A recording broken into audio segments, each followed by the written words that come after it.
Om Swastiastu, selamat malam pemirsa Bali TV, saya Pradana Adiputra menjumpai Anda kembali. Inilah Bali Postok pada kesempatan malam hari ini. Kami akan membahas tentang penanganan COVID-19 berbasis desa adat. Ya pemirsa, desa adat di Bali memiliki peran yang sangat strategis dalam penanganan pandemi COVID-19 saat ini. Terlebih, Gubernur Bali telah mengeluarkan surat edaran kepada desa adat se-Bali untuk bisa membuat Satgas Gotong Royong bersama desa dinas dalam penanganan COVID-19. Surat edaran ini kemudian ditindaklanjuti dengan baik oleh masing-masing desa adat di Bali. Hal ini tentu saja terlihat dari aksi yang sudah dilakukan beberapa desa adat dengan membuat berbagai gebrakan baru seperti membuat prarem. Nah, seperti apa bagaimana beberapa desa adat telah melakukan prarem tentang pemberlakuan masker diantaranya. Nah, kemudian kita akan lebih dalami nanti berbicara dengan narasumber Dr. Andes Agung Ketut Sudiana SHMH terkait topik ini. Baik, kami sudah akan terhubung. Om Swastiastu, selamat malam. Om Swastiastu, selamat malam. Iya. Pemirsa, Iya. Baik, Pak Agung, sehat ya? Sehat. Iya, Pak Agung, ini ya Satgas Gotong Royong Desa Adat sudah terbentuk ya di semua desa adat. Nah ini Bapak bagaimana melihat pelaksanaannya selama ini? Ya, jadi semenjak dibentuknya Satgas Gotong Royong berbasis desa adat di Bali, dalam implementasinya itu sudah sangat baik dan luar biasa gerakannya. Terlihat dari itu adanya kegiatan yang dilakukan seperti ada semacam edukasi, itu sosialisasi daripada penanganan COVID-19 dalam bentuk brosur-brosur dan juga ada edukasi secara langsung pada masyarakat. Kemudian juga ada dalam bentuk kegiatan yaitu pemberian APD-nya.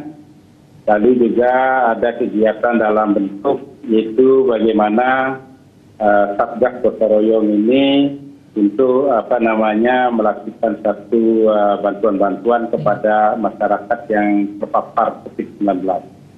Iya, baik, Pak Agung. Setelah berjalan begitu, Pak Agung melihat bagaimana ini Satgas Gotong Royong ini menjalankan aktivitasnya. Artinya apa yang menjadi dukungan kepada Satgas, tapi juga pasti akan ada kendala. Ini kira-kira untuk dukungan dan kendalanya di lapangan, menurut pemantauan Pak Agung seperti apa? Kendalanya adalah pada prinsipnya itu ketika ada semacam monitor atau mendeteksi daripada siapa yang disebut dengan OTG, ODP, PDP. Nah ini yang agak susah diketahui oleh Satgasnya, sehingga ketika melakukan satu tindakan di dalam pemantauan tersebut itu menjadi agak susah karena kurangnya informasi yang diperoleh di Satgas tersebut. Sehingga ketika ada terpapar di wilayahnya itu jadinya kurang mengetahui jadinya, sehingga agak terlambatlah untuk memberikan satu penanganan.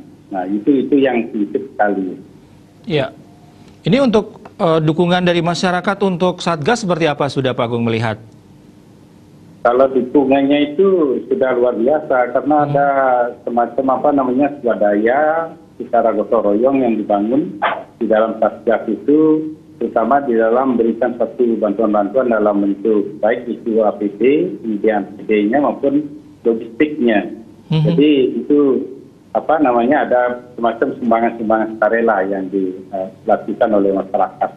Iya, baik. Ini Pak Agung, untuk Satgas Gotong Royong kan ini diberikan tugas mengawasi pekerja migran Indonesia atau PMI yang pulang kampung ya Pak Agung ya, artinya mereka balik ke Indonesia, termasuk juga ke rumah masing-masing, kampung halaman masing-masing. Nah ini apakah sudah ada laporan atau pertanggungjawaban dari Satgas ini terkait tugas-tugasnya Pak Agung? Mungkin Pak Agung bisa melihatnya.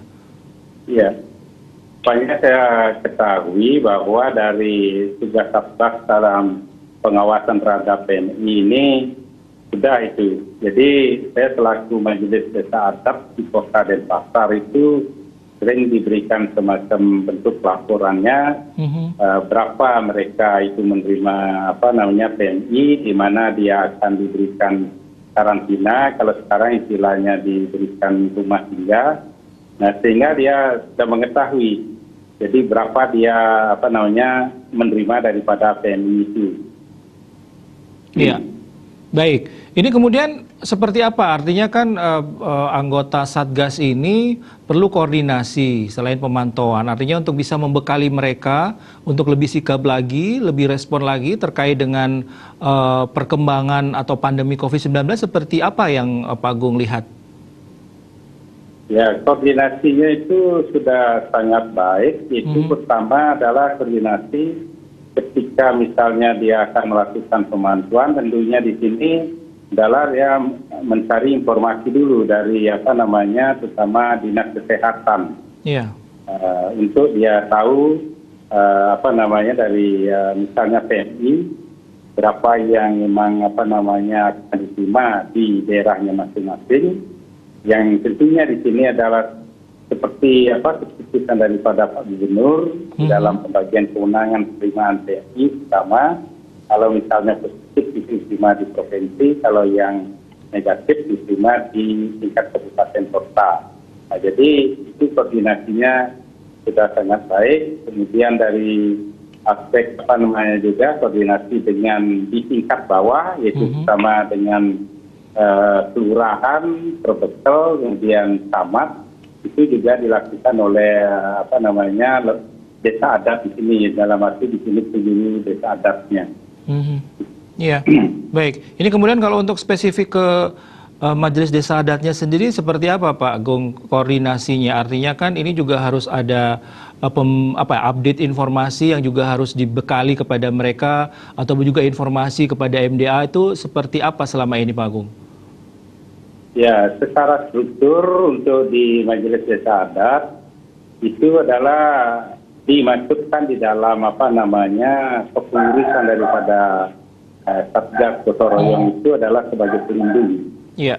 Nah, ketika ini sebagai pelindung, artinya di Majelis Desa Adat ini tentunya akan juga mendapatkan satu laporan daripada hasil pemantauannya, hasil penanganannya di desa adat sendiri. Terbukti misalnya dengan adanya bentuk laporan yang dibuat, lalu itu di WA dengan grup itu, nah, diberikan berapa yang terkena, di mana itu di karantina dan sebagainya. Itu ada laporan.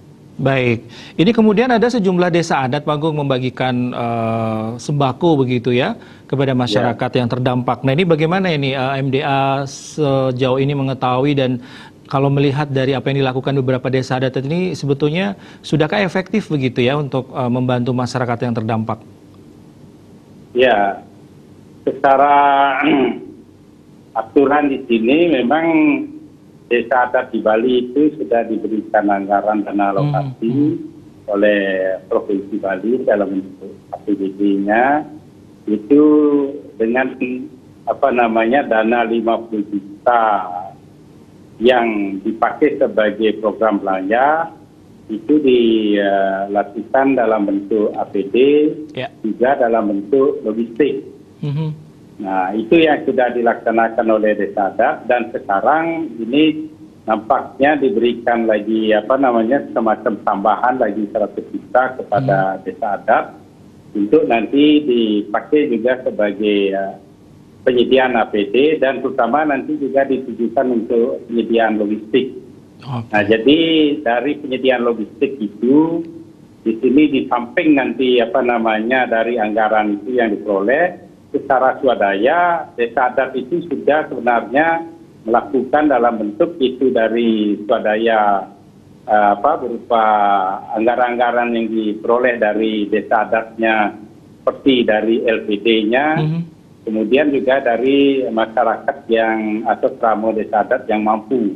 Nah itu nampaknya juga dengan sukarela memberikan satu sumbangan dalam bentuk logistik dan itu pun sudah dibagi secara merata di desa adat sendiri-sendiri. Baik, ini termasuk pemberian sembako, jadi ini nggak masalah ya Pak Agung ya? Ya. Baik. Jadi sementara ini belum ada masalah. Oh baik. Ini terakhir Pak Agung, singkat saja. Apa yang ingin Pak Agung sampaikan mewakili dari Majelis Desa Adat ini khususnya untuk seluruh Satgas Gotong Royong Desa Adat se-Bali. Silakan Pak Agung. Ya. Jadi harapan saya Satgas Gotong Royong ini ya tentunya terus harus ini melaksanakan tugasnya dengan baik dalam sama pengawasan, sehingga nanti betul-betul dalam penanganan COVID-19 ini dapat berjalan dengan baik, dan mudah-mudahan nanti COVID-19 ini bisa cepatnya ya hilanglah dari wilayah Bali ini, sehingga kita kembali dalam keadaan kondisi yang normal dan kembali melakukan aktivitas sebagaimana biasanya. Baik, Astungkara, semoga cepat berlalu ya Pak Agung ya. Baik pemirsa, demikianlah perbincangan kami bersama Bandes Media Majelis Desa Adat Kota Denpasar, Bapak Dr. Antasana Agung Ketut Sudiana SHMH terkait penanganan COVID-19 berbasis Desa Adat. Pak Agung, terima kasih, dan pemirsa, kami akhiri Bali Postok pada kesempatan malam hari ini. Terima kasih atas perhatian Anda, sampai jumpa. Om Santi Santi Santi Om.